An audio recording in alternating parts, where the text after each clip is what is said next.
So you're looking at a previous travel charger here. It's the Np50. This is quite a big one actually. It's a 12 bay Np50 charger, the travel version. And it had the modification of being able to be charged by a battery. So a 12-volt battery, which usually is around 13.4 volts or something. So if you have this one, and there are only a few people that have these kind of chargers from me, but if you would like to convert it to this version, then well, just contact me. But it's more it was more of a test, and I was quite pleased with the result. Well, no, not quite, I am pleased with the result. So charger is on right now, but it doesn't have a load, and the voltage is only that I'm feeding to it, it's only 7.3 volts right now, which might be a little bit below the cutout voltage. And that means I have a converter that is converting it to the appropriate voltage, which is 5 volts in this case. But if you load it, it might not, 7.3 volts might not be enough. So I got my test batteries here and some blobs of solder here as well. Nice. And they're not completely empty, but almost, I believe. So if I dump them in, which is a task, I know, and I cannot change that, I'm sorry about that. I mean, if they're so small, since the batteries are so close together, it's not really ergonomic, but I cannot change that. People want small chargers, so that's all I can do.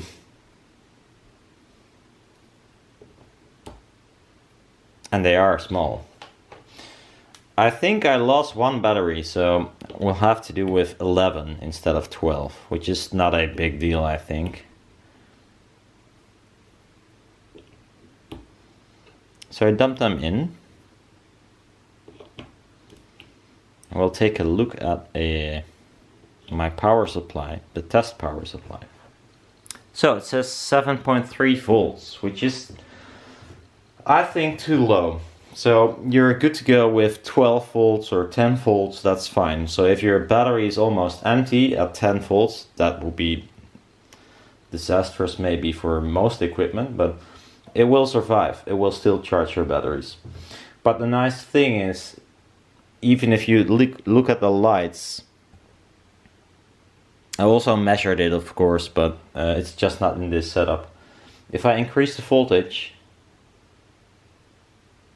it just doesn't do shit, which is good in this case. So 15.5 volts right now.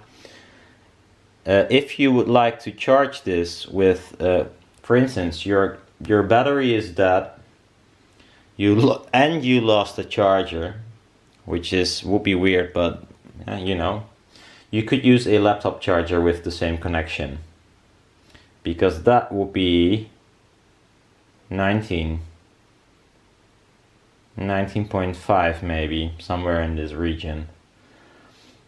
No problem.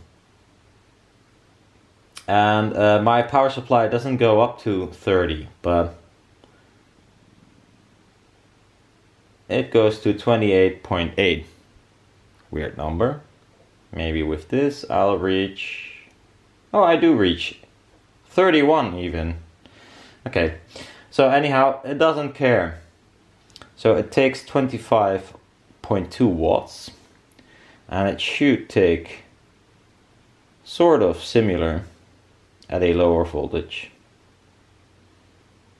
It might change a little bit, but not by much. Is that visible? Yeah. So 24.5 instead of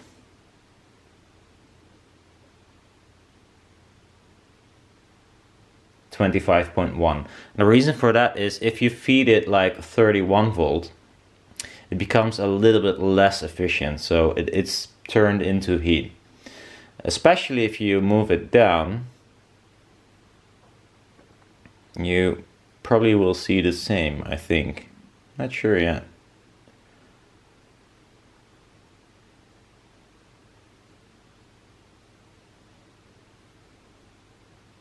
No, that's not much of a problem, but you can see they turn green now because I'm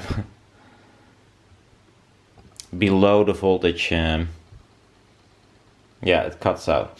So it has to be at least 10 volts and all is fine. If you go like insanely high, it will turn a little bit more, well, in the wattage into heat. So 12 volt would be the best solution. So a car battery or whatever battery you have on your car, or a 12 volt power supply I supply with the ones I'm selling, or if you're in a pickle, you could use a laptop power supply. I got one. Let me see if this is one that I could use. So this is a universal Cooler Master power supply. I bought once for a laptop that is gone by now. It has this kind of tip on it. Out of focus, shoot.